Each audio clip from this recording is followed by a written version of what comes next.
ప్రభువు నామమున చేరి వచ్చిన మీ అందరికీ వందనిస్తున్నాను. ఈరోజు మన లేఖన భాగము యోహాను సువార్త 19వ అధ్యాయము 7వ వచనం. అందుకు యూదులు మాకొక నియమము కలదు, తాను దేవుని కుమారుని ఇతడు చెప్పుకున్నాడు కనుక ఆ నియమం చొప్పున ఇతడు చావాలని అతనితో చెప్పిరి. దేవుడు ఈ లేఖన భాగం రాసింది కనుక ఆమేన్. దేవునికి స్తోత్రం. హల్లెలూయా. మన ప్రభువును రక్షకుడైనటువంటి యేసు క్రీస్తు నామములో మీ అందరికీ ప్రత్యేకమైన వందనాలు తెలియజేస్తున్నాను. రండి మనం దేవుని వాక్యాన్ని ధ్యానించుకుందాం. దేవుని వాక్యాన్ని ధ్యానించుకుంటున్నప్పుడు దేవుడు మనతో మాట్లాడతాడు.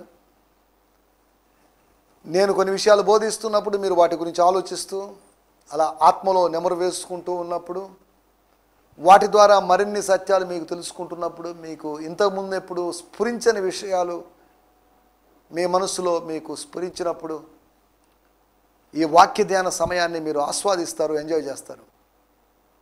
కనుక వాక్యాన్ని ఎంజాయ్ చేయాలి.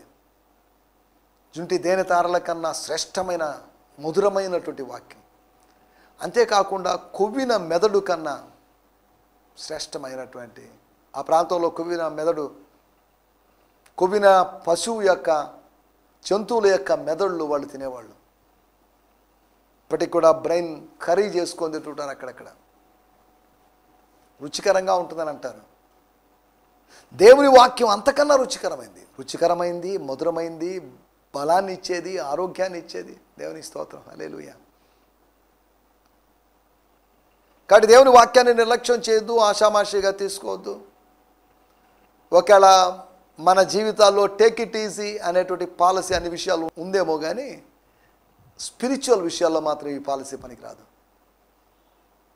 జాగ్రత్తగా ఉందాం, మన ఆత్మీయ జీవితాన్ని కాపాడుకుందాం. ప్రభు త్వరగా రాబోతున్నాడు. ప్రభు రాకడ కోసం సిద్ధపడదాం. 3వ ప్రపంచ యుద్ధం వస్తుందనో లేదంటే 3వ వేవ్ వస్తుందో అనే ఆలోచించేదానికన్నా ఆలోచించండి. కానీ దానికన్నా అతీతంగా, దానికన్నా ఎక్కువగా ప్రభు రాబోతున్నాడు అనే ఆలోచనలో మనం ముందుకు సాగాల్సినట్టు అవసరం ఉంది. దేవుని స్తోత్రం. హల్లెలూయా. ప్రభు వస్తాడని ఎదురు చూస్తున్నాడు. ప్రభు కొరకు జీవిస్తాడు. ప్రభు మీద ఆధారపడతాడు. ప్రభువును మహింపరుస్తాడు. దేవుని స్తోత్రం.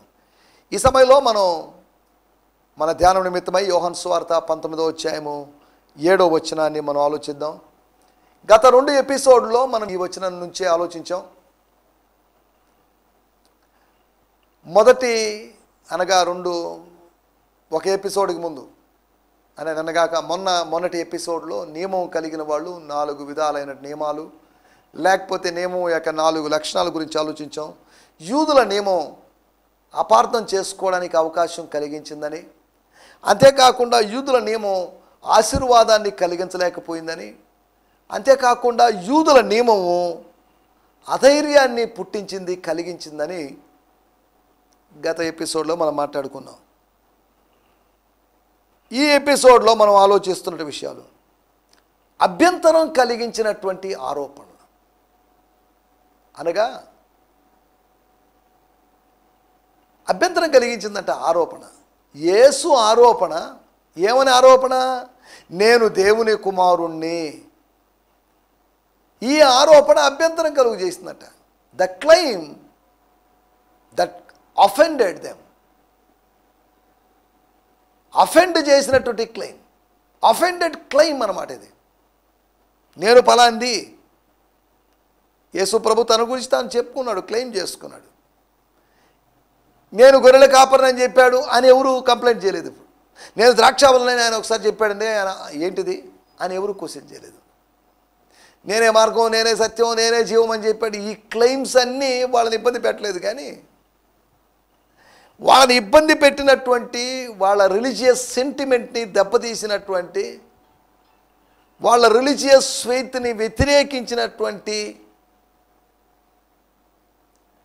ఆ క్లెయిమ్ ఏంటి అంటే తాను దేవుని కుమారుడని చెప్పుకోవడం. తాను దేవుని కుమారుడని చెప్పుకుంటే వీళ్ళకేంటి? మీరు చెప్పుకోలేదు కదా, మీరు దేవదోషం చేయలేదు కదా, మీరు భక్తులుగా సాగుతున్నారు కదా, ఆయన ఏదో చెప్పుకున్నాడు. అయ్యా బాబు ఇక మీదట అలా చెప్పుకోవద్దు, అపోస్తల కార్యములు 5వ అధ్యాయంలో ఉన్నట్టు ఇక మీదట యేసునామములో బోధించకూడదు అని చెప్పేసి అలా చేయకుండా వాళ్ళు చేసినటువంటి అభ్యంతరపడ్డారు. అభ్యంతరం పడకూడదు, అఫెండ్ కాకూడదు, అలగకూడదు, ఊరినే బాధపడకూడదు, మన ఈగో ఊరినే హట్టు కాకూడదు. చాలామంది ఇలాగే ఉన్నారు.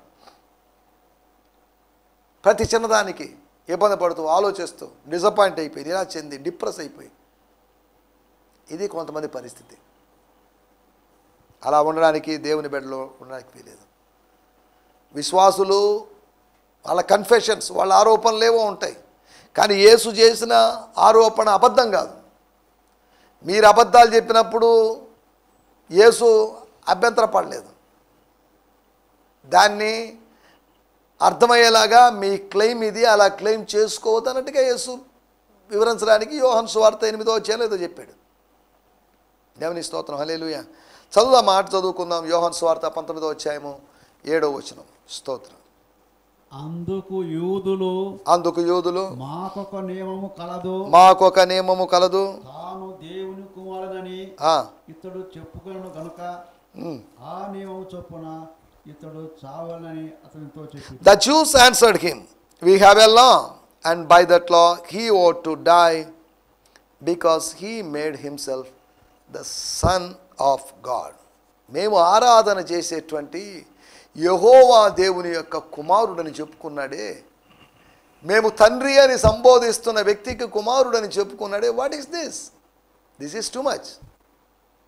ఇది ఘోరమండి, ఇది దేవదోషణండి అని చెప్తున్నాను. యేసు ఆరోపణ వాళ్ళని అభ్యంతరపరిచింది. యేసు ఆరోపణ నీకు ఆశీర్వాదకరంగా మారాలి, యేసు ఆరోపణ నువ్వు ఆలోచించే విధంగా నిన్ను చేయాలి. కానీ యేసు ఆరోపణ నీకు అభ్యంతరం కలిగించిందే, యూదులకు అభ్యంతరం కలిగించిందే. యేసు యొక్క ఆరోపణ యూదులకు అభ్యంతరం కలిగించిందేమో, కానీ మనం ఈ ఎపిసోడ్లో ఒక 4 వ్యక్తులు మనం చూడబోతున్నాం. వాళ్లకు కలగనటువంటి అభ్యంతరం, ఈ 4 వ్యక్తులకు కలగని అభ్యంతరం ఈ యూదులకు ఎందుకు కలిగింది? కొంతమంది అభ్యంతరపడడం లేదు, ఆనందంగా ఉన్నారు. కానీ అభ్యంతరపడినవాడు ఆవేదన గురైపోతున్నాడు, ఆనందాన్ని కోల్పోతున్నాడు. నా నిమిత్తం అభ్యంతరపడని వాడు ధన్యుడు. దేవుని స్తోత్రం, హల్లెలూయా. యేసు నిమిత్తం అభ్యంతరపడకుండా ఉండాలి, వాక్యం నిమిత్తమై అభ్యంతరపడకుండా ఉండాలి. అభ్యంతరపడడం అనే దాని గురించి మనం ఆలోచించినప్పుడు విత్తువాని ఉపమానంలో కూడా కొంతమంది త్వరగా మొలకెత్తుతారు, నాటబడతారు, త్వరగా మొలకెత్తారు. కానీ సూర్యుని యొక్క వేడిం వలన, వేరు లేనందువలన, మన్ను లోతుగా లేనందువలన వాళ్ళు మాడిపోతారు, అభ్యంతరపడతారు. లేదంటే కొంతమందిని గురించి రాయబడింది, ముళ్ళ పొదల చేత తొక్కబడతారు, వాళ్ళు అణిచివేయబడతారు, చోక్ అవుతారు. దాని ద్వారా ఎదగరు, వాళ్ళు మరగుజ్జులుగా మారిపోతారు, డ్వార్ఫ్స్గా మారిపోతారు. మనం అర్థం చేసుకోవాల్సిన విషయం, అభ్యంతరపడొద్దు. శ్రమలు కలగానే అభ్యంతరపడొద్దు, ఏదో నిందపడగానే అభ్యంతరపడొద్దు. అభ్యంతర పడ్డానికి దేవుడు మనల్ని ఆహ్వానించలేదు, ఆత్మీయతలో ఎదగడానికి. అభ్యంతరాలు లేనటువంటి ఆత్మీయ అనుభవంలో మనము ఆత్మీయ అంతరిక్షంలో విహరించాలి అనేది ఆయన యొక్క ఉద్దేశం. దేవుని స్తోత్రం. ఎంతమంది చెప్పినట్టుగా 4 వ్యక్తుల గురించి, 4 వ్యక్తులేనా, ఇంకా ఎక్కువ మంది లేరా? ఉన్నారు అభ్యంతర పడని వ్యక్తులు. మనకు తెలుసు, మత్తయి సువార్త 11వ అధ్యాయంలో యోహాను అభ్యంతరపడ్డాడు. యోహాన్ అంటే యేసు ప్రభు శిష్యుడైన యోహానుడు కాదు, బాప్తిజం ఇచ్చి యోహాను. నీవేనా? ఇంకొకరి కోసం మేము వెయిట్ చేయాలా? యోర్దాను అవతల ఈయనే దేవుని కుమారుడని డిసైడ్ చేసి చెప్పినోడు ఇప్పుడు అంటున్నాడు, నువ్వేనా? ఇంకొకరి కోసం వెయిట్ చేయాలా మేము? నేను జైల్లో ఉన్నాను, నేను తప్పించబడ్డం లేదు, నా శిష్యులను తీసుకువెళ్ళావు, ఆ శిష్యుల సంఖ్య తగ్గింది, శిష్యులు చాలామంది ఆగిపోయారండి వినికిడి. కాబట్టి నువ్వేనా అభిషక్తుడు? నువ్వేనా మెస్సియావి? నువ్వేనా? లేదంటే ఇంకొకరి కోసం ఎదురు చూడాలి? మేము ఎదురు చూడడానికి రెడీగా ఉన్నాం. ఈ జైల్లో ఉన్నాను, నేను ఎంతకాలం ఉంటాను నాకు తెలియదు, కానీ నేను ఎదురు చూస్తాను, ఎదురు చూసే చచ్చిపోతాను. నా నిరీక్షణ నా జీవిత కాలంలో జరిగిందా? దేవునికి స్తోత్రం. ఒకవేళ జరగకపోయినా మనం ఏం చేయలేము అన్నట్టుగా యోహాను గారు మాట్లాడారు. అభ్యంతర పడుతున్నారా? ప్రభులోకి వచ్చిన తర్వాత కఠినమైన నియమ నిబంధనలు ఉన్నాయని, కఠినమైన పత్యం ఉందని అభ్యంతర పడుతున్నారా? అభ్యంతర పడద్దు. దేవుని స్తోత్రం. అభ్యంతర పడకుండా ఇదొక ఆధిక్యతగా భావించి దేవుని స్తుతించండి, మహింపరచండి. ఎవడైనా క్రైస్తవుడైన ఎడల ఆ పేరును బట్టి సిగ్గుపడక దేవుని మహింపరచాలని పేతురు గారు చెప్పారు. ఎందుకులేండి మేము క్రైస్తవులు ఏం కాదులేండి అని. కాకపోతే ఎప్పుడైనా ఇంట్రెస్ట్ అప్పుడప్పుడు వెళ్తుంటాం, ఆసక్తి, అభిమానం, ఆదివారం వెళ్తుంటాం అని చెప్పేసి. మీరేమై ఉన్నారు? ఒక రహస్య శిష్యులుగా ఉండాలనే ఇష్టపడుతున్నారేమో. మీకున్నటువంటి ఏమన్నా రిజర్వేషన్లో, లేకపోతే అనుకూలతలో, లేకపోతే సానుకూలతలో, లేకపోతే సౌకర్యాలు ఏమన్నా పోతాయేమని చెప్పేసి అలా అనుకుంటూ ముందుకు సాగుతున్నట్లయితే దయచేసి మనల్ని మనం మార్చుకుందాం.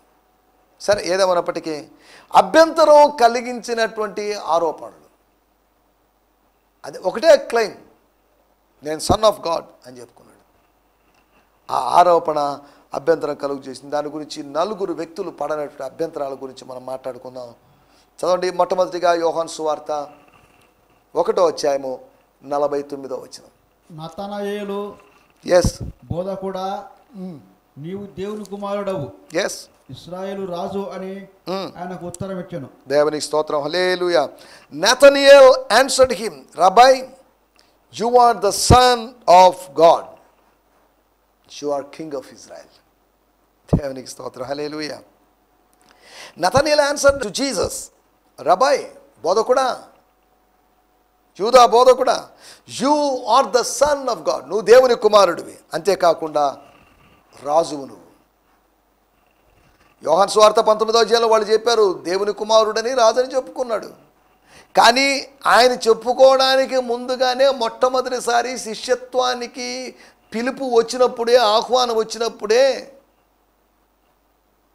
యూదుల రాజని, దేవుని కుమారుడని యేసును గురించి నతనయేలు చెప్పాడు. Okay, well done, very good Nathanael, నేను ఇప్పుడు కాదు బాబు, ఎప్పుడో చూశానులే, అసలు ఇవన్నీ దేనికి, ఇవే కాదు, ఇంకా గొప్ప గొప్ప సంగతులు చూడబోతున్నావు అని ప్రభు చెప్పడాన్ని మనం చూస్తున్నాం. దేవునికి స్తోత్రం. అయినా నేను రోజుసారి అనేసాను ఆయన దేవుని కుమారుడని, ఇశ్రాయేలు రాజు అని అన్నానే అని నతనయేలు బాధపడలేదు. నతనయేలు గ్రహించాడు దేవుని కుమారుడని. నేను ఏ విధంగా దేవుని కుమారుడినో నువ్వు కూడా దేవుని కుమారుడే అని కాదు, యు ఆర్ డిఫరెంట్. నతనయేలుకు లేని అభ్యంతరము యూదులకు ఎందుకు కలిగింది? ఒక నతనని పిలిచాడు, ఇటు నువ్వు అన్నావంటే, అవును అన్నానండి, దేవుని కుమారుడు అని అన్నా నేను. ఇతరులు అన్నారు, ఆయన చెప్పుకున్నాడు. దీన్ని బట్టి మనం అర్థం చేసుకోవాల్సిన విషయం, యేసు భయపడిపోయి తన ఆరోపణలు రహస్యంగా ఉంచాలని ప్రయత్నం చేయలేదు. నువ్వు దేవుని కుమారుడు అయితే, నువ్వు క్రీస్తు అయితే ఈ శిలువ నుంచి దిగిరా అన్నా కానీ వాళ్ళ సవాలును స్వీకరించలేదు ఆయన. అవసరం లేదు, మీ సవాలుతో నాకు అవసరం లేదు. రోమీయులకు రాసిన పత్రిక 1వ అధ్యాయంలో మనం చూస్తే ఆయన మృతుల్లోంచి తిరిగి లేవడం ద్వారా ఆయన దేవుని కుమారుడుగా నిరూపించబడ్డాడండి. He was proved as the son of God by rising from the dead. మృతుల్లోంచి లేవడం వల్ల దేవుని కుమారుడు అని ఎంచబడ్డాడు, ప్రభావంతో నిరూపించబడ్డాడు. వాస్ ప్రూవ్డ్, అప్రూవ్డ్ అయ్యాడు. ఆనందయ్య గారి మెడిసిన్ అని కరోనాకి వాడుతున్నారు, ఒక్కొక్కరి నమ్మకం ప్రకారం వాడుతున్నారు. కంట్లో మందు డేంజర్ అని, మామూలు మందు ద్వారా కరోనా తగ్గుతుందని. కానీ వైద్యులు చెప్పినటువంటి, ప్రముఖ వైద్యులు, నిపుణులు చెప్పిన విషయం, దాని ద్వారా పెద్దగా కరోనా తగ్గే అవకాశం శాస్త్రీయంగా నిరూపించబడలేదు. కానీ ఇప్పుడు ఎందుకు చెప్పానంటే, ఇది యేసు ప్రభు, Jesus was proven as the son of God by his resurrection.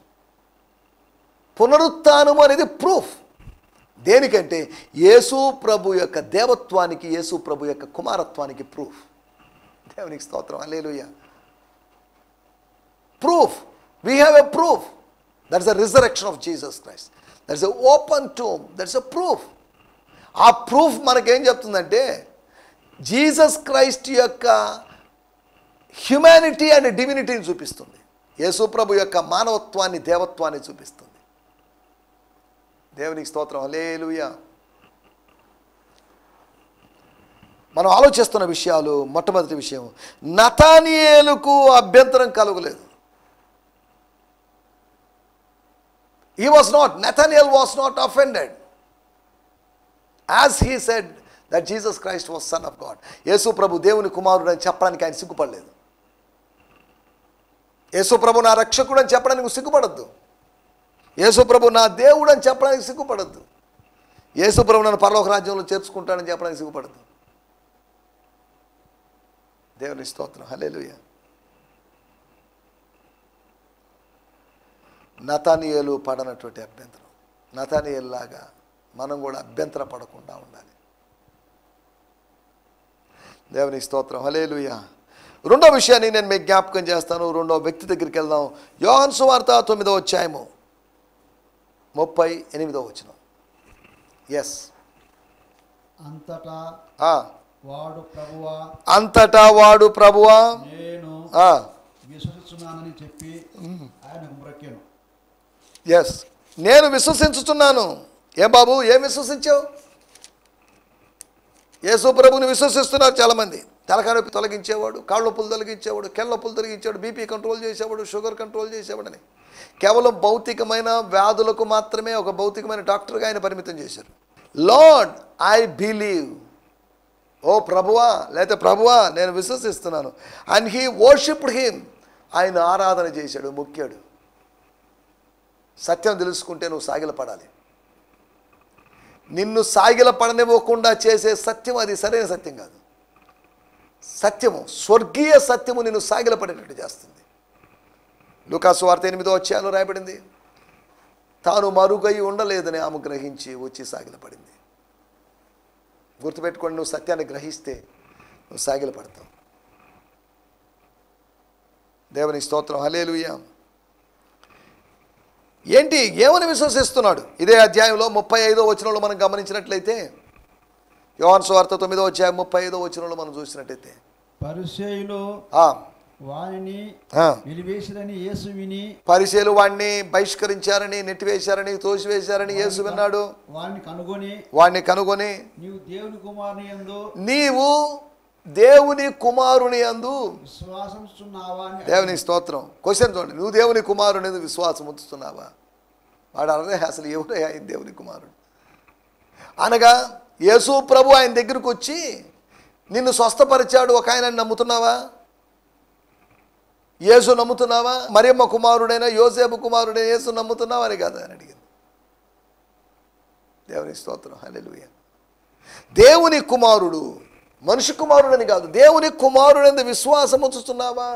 36వ వచనం కూడా మనం చూస్తే, అందుకు అతను అనగా పుట్టుగుడ్డివాడుగా ఉండి స్వస్థత పొందుకున్న, చూపు పొందుకున్న వ్యక్తి అంటున్న మాట, ప్రభువా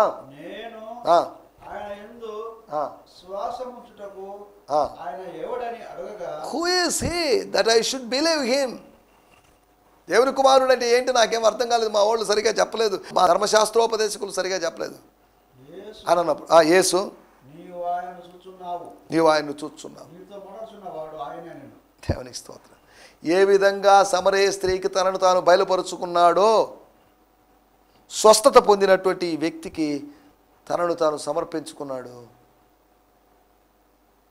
లేకపోతే మనం ఇక్కడ ఆలోచిస్తున్నట్టు మాట ఏంటంటే, తనను స్వస్థపరిచిన వ్యక్తికి కమిట్ అయిపోయాడు. Yes Lord I believe. నమ్ముతున్నావా? విశ్వసిస్తున్నావా? సాగిలపడుతున్నావా? లేదంటే రెండూ లేకుండా దేవుడండి, మంచి దేవుడండి, గొప్ప దేవుడండి, బాగు చేస్తాడంట, రక్షిస్తాడంట అనే దగ్గర ఉన్నావా?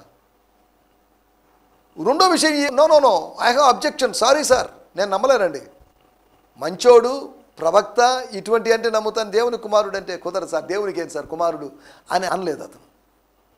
ఒకటి నతానియేలు అభ్యంతరపడలేదు, రెండోది ఆ బ్లైండ్ మ్యాన్, ఆ హీల్డ్ బ్లైండ్ మ్యాన్. పుట్టుగుడ్డివాడు అంటే వాడు ఆ రోజుల్లో బ్లైండ్కి ఆ బ్రెయిలీ లిపి అవన్నీ అందుబాటులో లేవు. అనగా చదువు లేనివాడు, నిరక్షరాస్యుడు, పామరుడు, అటువంటి వాడు యేసును విశ్వసించాడు.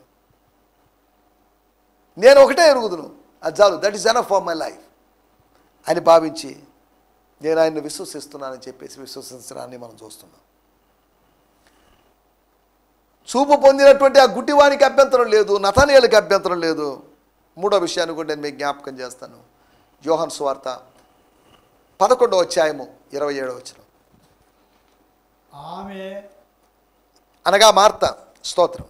అవును ప్రభువా, అవును ప్రభువా, నీవు లోకమునకు రావలసిన దేవుని కుమారుడైన క్రీస్తువని నమ్ముచునని ఆయనతో చెప్పాడు. దేవునికి స్తోత్రం. హల్లెలూయా. She said to him, Yes, Lord, I have believed that you are the anointed one, the Son of God, the one who comes into the world.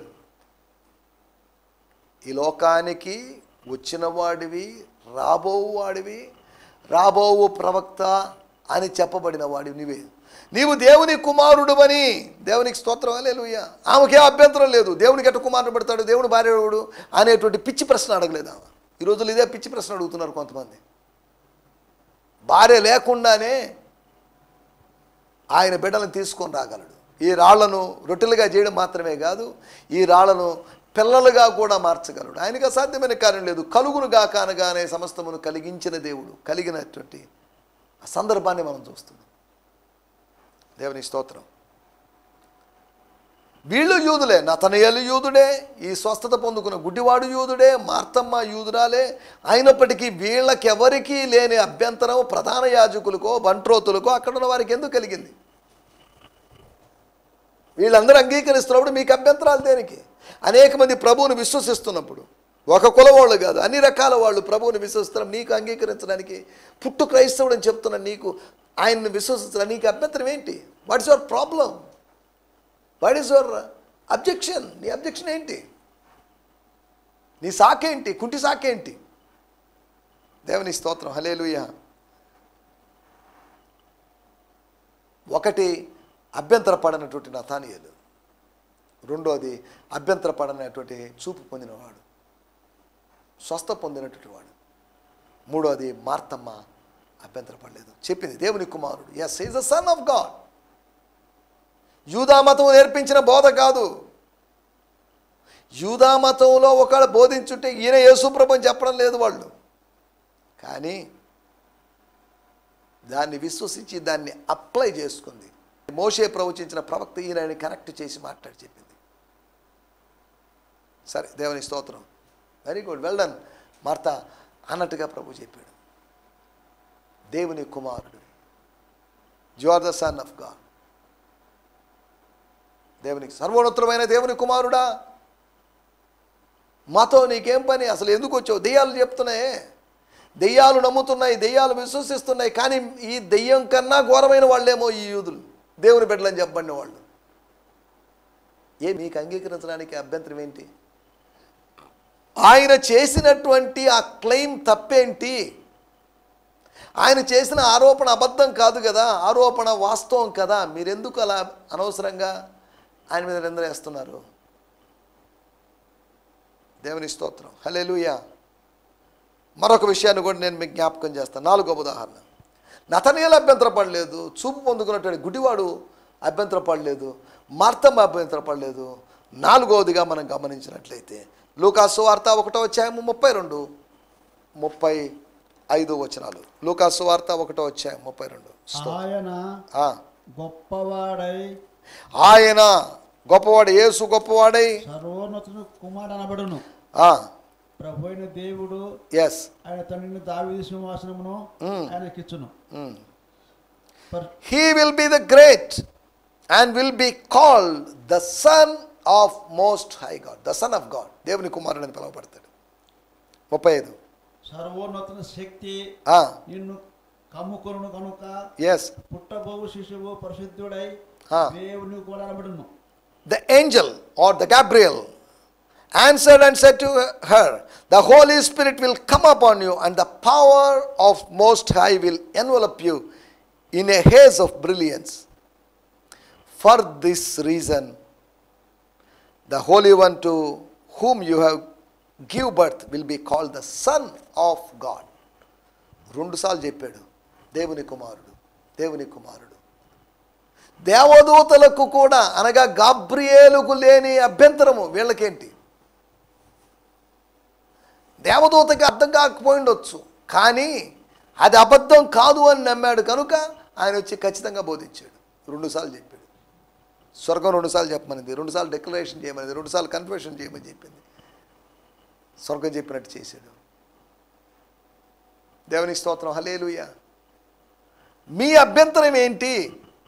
యూదా సోదరులారా, స్వకీయులకు ఉన్నటువంటి అభ్యంతరం ఏంటి? నతనయేలుకి అభ్యంతరం లేదు, స్వస్థ పొందుకున్న గుడ్డివానికి అభ్యంతరం లేదు, తర్వాత స్తోత్రం ఇంకా అభ్యంతరం మార్తమ్మ గారికి ఏమాత్రం అభ్యంతరం లేదు.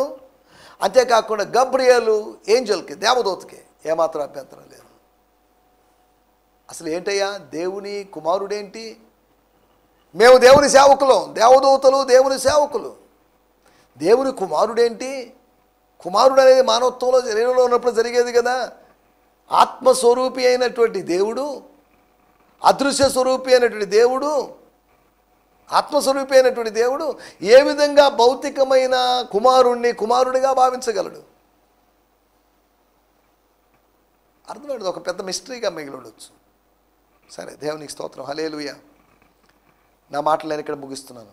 ఈ రోజులో కూడా వాక్యం విని అభ్యంతర పడుతున్నావా? దేవుని వాక్యం నీ దగ్గరకు వచ్చి నిన్ను గుచ్చినట్లుగా, నిన్ను పొడిచినట్లుగా, నిన్ను గాయపరిచినట్లుగా మాట్లాడుతుంటే నువ్వు అభ్యంతర పడుతున్నావా? దయచేసి స్థలంలో ఉంచండి, చిన్న ప్రార్థన చేసుకుందాం. పరిశుద్ధమైన మా దేవా, మీ ఆరోపణ కొంతమందికి యూదులకి, ప్రధాన యోధులకి, బంటోత్తులకి అభ్యంతరం కలుగు చేసింది. కానీ నీ ఆరోపణ నతనయేలుకి కానీ, అంతేకాకుండా నీ ఆరోపణ స్వస్థ పొందుకున్న గుడ్డివానికి కానీ, నీ ఆరోపణ మార్తమ్మకు కానీ, నీ ఆరోపణ గబ్రియేలుకి కానీ ఏమాత్రం అభ్యంతరం కలిగించలేదు. కాబట్టి నీ మాటలు, నీ ఆరోపణలు, నీ ప్రతిదీ మాకు ఏమాత్రం అభ్యంతరం కలిగించకుండా మాకు ఆశీర్వాదాన్ని కలిగించే విధంగా మార్చమని కోరుకుంటున్నాం. దేవా, మీకు వందనాలు. మీరు మాకు వినిపించిన మాటల కొరకే మీకు వందనాలు చెల్లిస్తూ యేసు నామములోనే ప్రార్థించగలుగుతున్నాం పరమ తండ్రి, ఆమేన్. దేవుని స్తోత్రం. మీ అందరికీ వందనాలు. ప్రభు చిత్తమైతే మరొక ఎపిసోడ్లో కలుసుకుందాం. అప్పటి వరకు దేవుని యొక్క దుడ్డుకర్ర, దేవుని యొక్క దండం మిమ్మల్ని ఆదరించునుగాక. ఆదరిస్తూ మీ గాఢాంధకారపు లోయ అనుభవాల్లో మిమ్మల్ని నడిపించునుగాక. హల్లెలూయా, స్తోత్రం. ఈ సందేశము మీకు ఆశీర్వాదకరంగా ఉందని నమ్ముచున్నాము. ప్రార్థనా అవసరతల కొరకు మమ్మల్ని సంప్రదించవలసిన మా చిరునామా గిద్యోన్ మిషన్ చర్చ్, 6వ వీధి, శాంతినగర్, నెల్లూరు 4, ఆంధ్రప్రదేశ్. పిన్ 524004. మా ఫోన్ నంబర్లు 7036443613 మరి ఒక నంబర్ 9392293010. మా ఈమెయిల్ ఐడి gfihmi2015@gmail.com. దేవుడు మిమ్మును ఆశీర్వదించునుగాక. ఆమేన్.